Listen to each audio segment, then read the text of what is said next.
Donc, on va discuter ensemble des AOD après TAVI et ce qui pourrait changer ma pratique.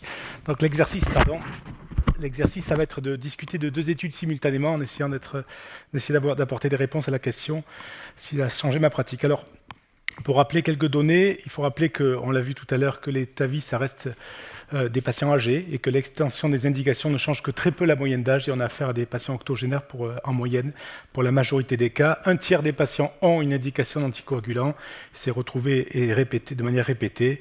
Et enfin, post-AVI, on va naviguer, comme dans l'angioplastie coronaire, entre risque ischémique et risque hémorragique.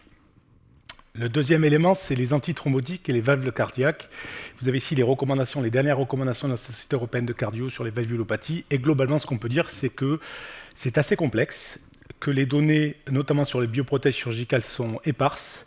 Et que là, si on regarde un petit peu les indications, on voit que pour la bioprothèse aortique, c'est aspirine ou anticoagulant par AVK pendant 3 mois. Si c'est la mitrale ou la tricuspide, c'est AVK pendant 3 mois.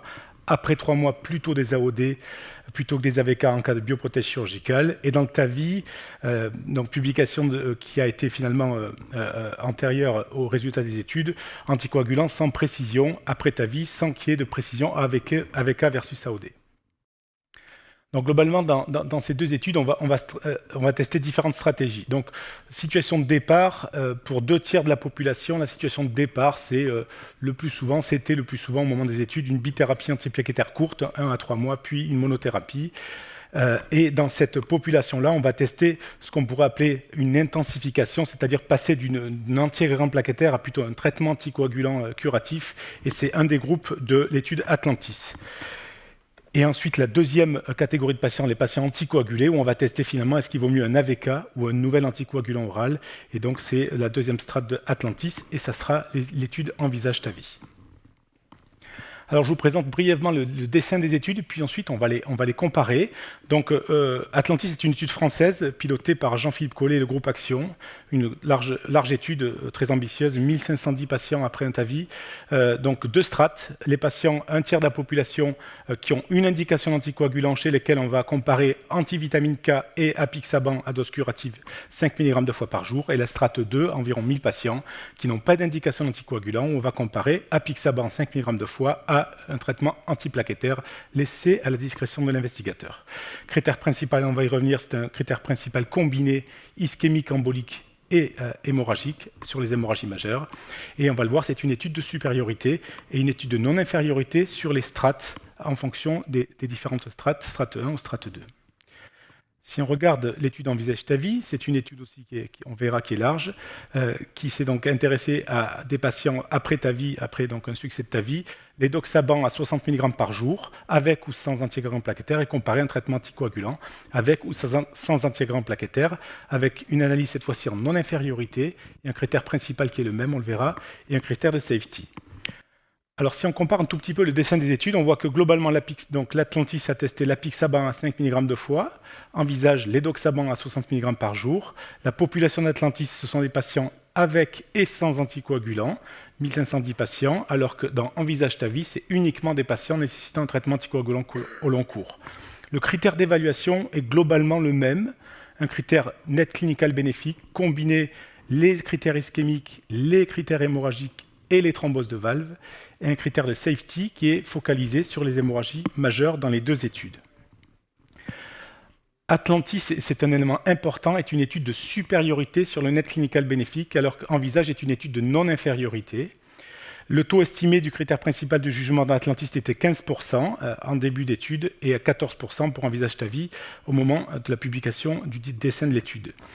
Atlantis s'attendait à 30% de différence entre le bras apixaban et le bras autre groupe, et Envisage avait une borne de non-infériorité de 38%, ce qui peut paraître un peu large.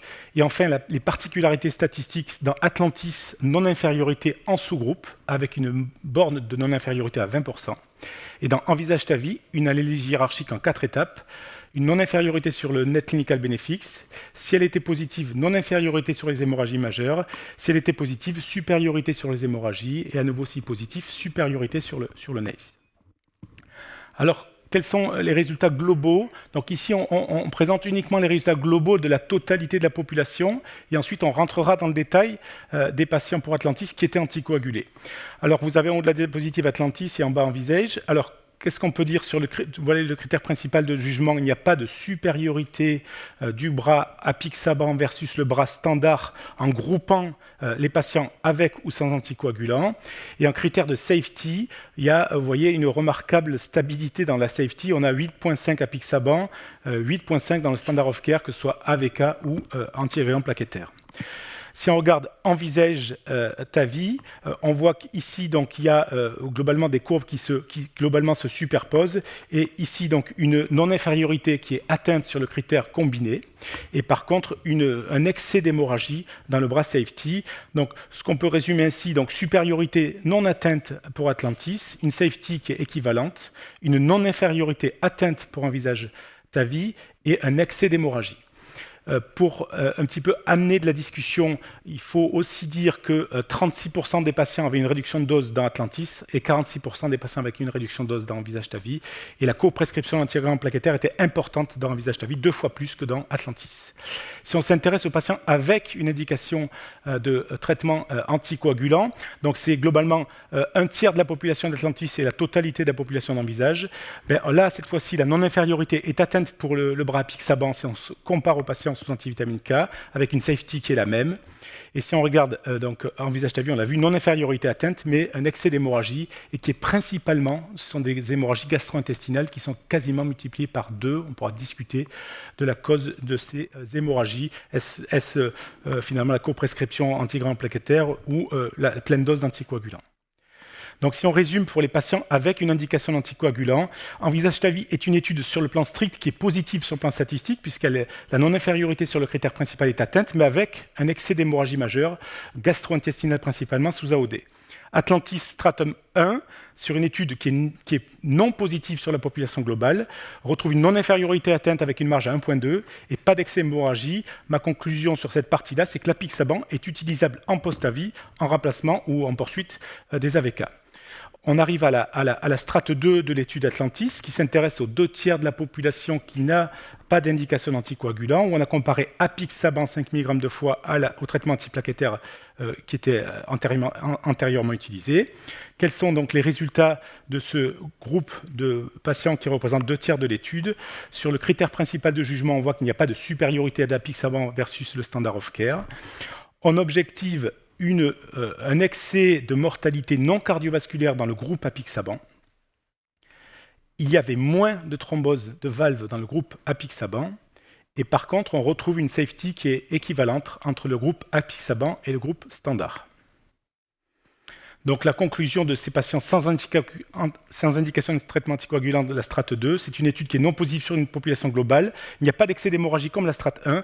Par contre, il y a une réduction de la thrombose de valve sous apixaban, mais un excès de mortalité non cardiovasculaire, comme cela avait été observé avec Galileo.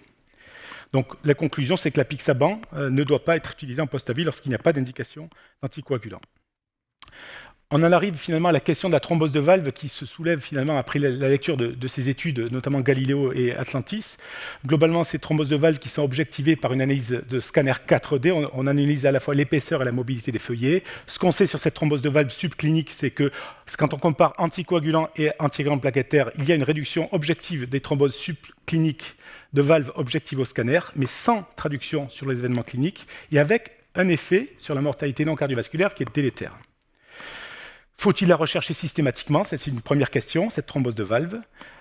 Ce qu'on peut dire, c'est qu'a priori, on ne va pas utiliser le thrombose de valve comme critère intermédiaire dans les études à venir. Et le paradoxe reste que le traitement anticoagulant reste la référence de la thrombose qui est cliniquement prouvée avec une élévation de gradient de plus de 10 mm de mercure.